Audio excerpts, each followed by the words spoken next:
तिथे आम्ही आहोत.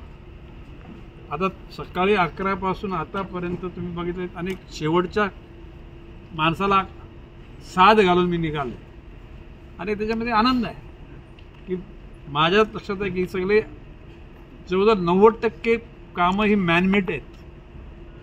म्हणजे मानवाने निर्माण केलेली, कोणीतरी आपल्या कर्तव्यापासून दूर गेलेला आहे, कोणी जाणून बुजून दुसऱ्याच्या म्हणजे संयमाचा अंत बघतोय.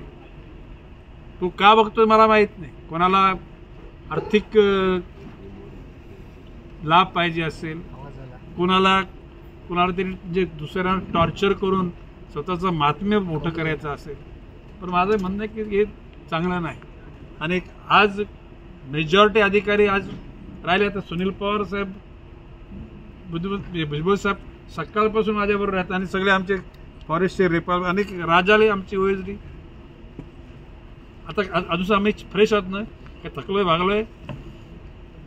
आणि माझं म्हणणं की गोरगरिबांचे अश्रू पुसण्याचं काम करेल त्या माणसाला परमेश्वर आपापच मार्ग दाखवेल.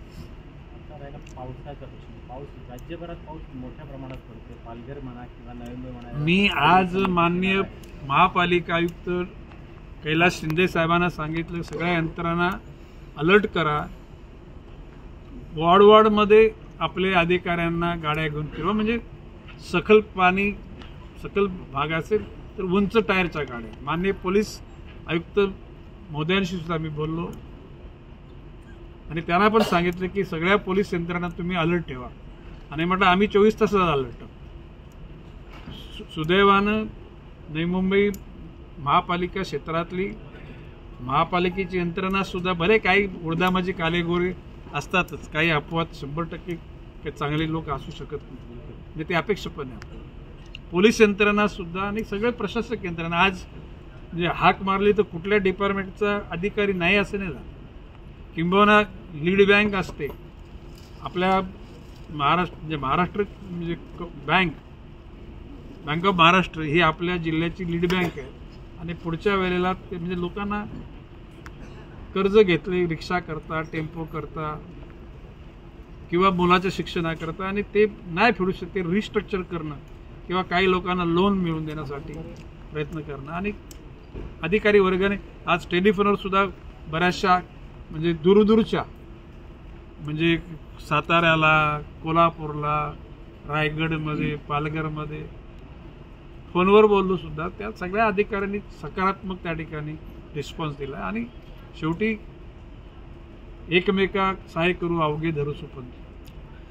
दादा, ठाण्याला तिसरा जनता दरबार होणार आहे आणि येत्या महापालिका निवडणुकांच्या अनुषंगाने कुठेतरी या जनता दरबारकडे पाहिलं जात आहे. नाही बघा, ते हे तुम्हाला माहिती आहे, गणेश नाईक आणि जनता दरबार ह्याचं एक अतूट नातं आहे. माझ्या मंत्रिपदाच्या कारकिर्दीमध्ये शिकण्याने जनता दरबार झाले. आता ठाण्याला 22 तारखेला जनता दरबार आहे, 20 तारखेला जव्हारला आहे आणि पुन्हा सप्टेंबर महिन्यामध्ये याच 15, 20, 25 तारखेच्या दरम्यान नवी मुंबईत जनता दरबार भरेल. आणि जनतेची हे बघा, इझिली कामं होत असतील तर लोक इथे कशाला येतील.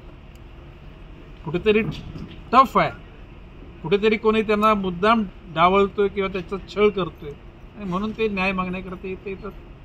आणि सुदैवानं पालघर जिल्ह्यामध्ये 88.100 केसपैकी 88% लोकांची कामं झाली. आता राहिलेली काही म्हणजे आपसामध्ये वादविवाद, भावबंदामध्ये अशा प्रकारच्या काही केसेस राहिल्यात. आणि मी सांगतो की पालघरची यंत्रणा सुद्धा अतिशय सुंदर आहे.